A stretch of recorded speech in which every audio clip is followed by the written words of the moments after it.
Le président algérien Abdelmajid Tebboune a appelé tous les hommes libres du monde et les juristes arabes à tenter une action judiciaire devant la Cour pénale internationale contre l'entité sioniste qui commet des massacres contre le peuple palestinien dans la bande de Gaza, soulignant que cette démarche est l'unique moyen de mettre fin à des décennies d'impunité pour les crimes commis contre les Palestiniens. Le président Tebboune a dans le même cadre fustigé le silence de la communauté internationale face aux massacres quotidiens perpétrés contre le peuple palestinien assiégé en flagrante violation des règles du droit international humanitaire, soulignant que ces massacres constituent un génocide contre un peuple occupé.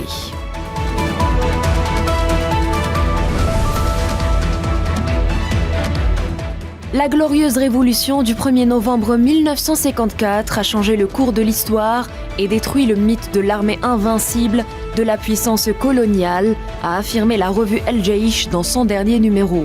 La grandeur de la révolution du 1er novembre ne réside pas seulement dans le ralliement du peuple algérien autour d'elle et dans la réalisation par l'armée de libération nationale de hauts faits d'armes qui ont ébloui le monde, mais s'explique aussi par le fait qu'elle a changé de la vie unanime de tous.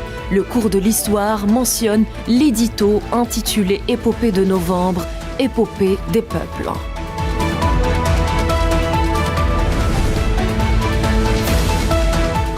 Le ministre algérien des Affaires étrangères Ahmed Attaf, chargé par le président Abdelmajid Tebboune, a entamé une visite de travail en République de Roumanie à l'invitation de son homologue Luminita Odebesco, indique un communiqué du ministère.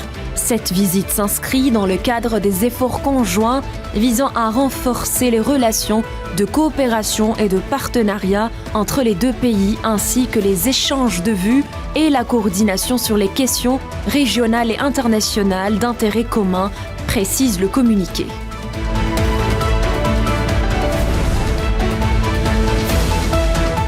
Les bombardements israéliens contre la bande de Gaza déclenchés le 7 octobre bouclent aujourd'hui leur premier mois avec un bilan effarant de plus de 10 000 morts parmi les Palestiniens.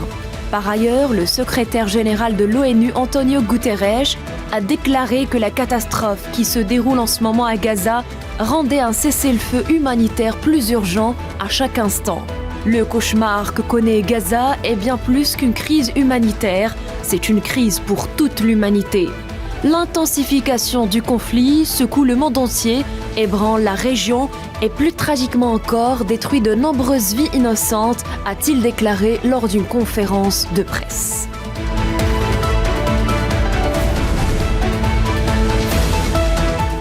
Le président russe Vladimir Poutine n'a pas encore annoncé sa décision de briguer un autre mandat, a déclaré à l'agence TASS le porte-parole du Kremlin Dmitri Peskov, lorsqu'on lui a demandé de commenter un article de Reuters selon lequel Poutine aurait décidé de se présenter à l'élection présidentielle de mars 2024.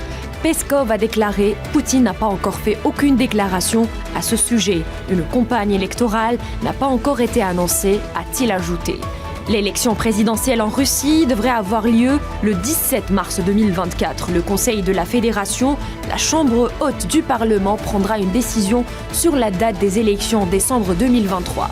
Après cela, les partis politiques devront organiser des élections préélectorales, congrès et désignent leurs candidats. Poutine a le droit de briguer un autre mandat, mais il n'a pas encore clarifié sa décision.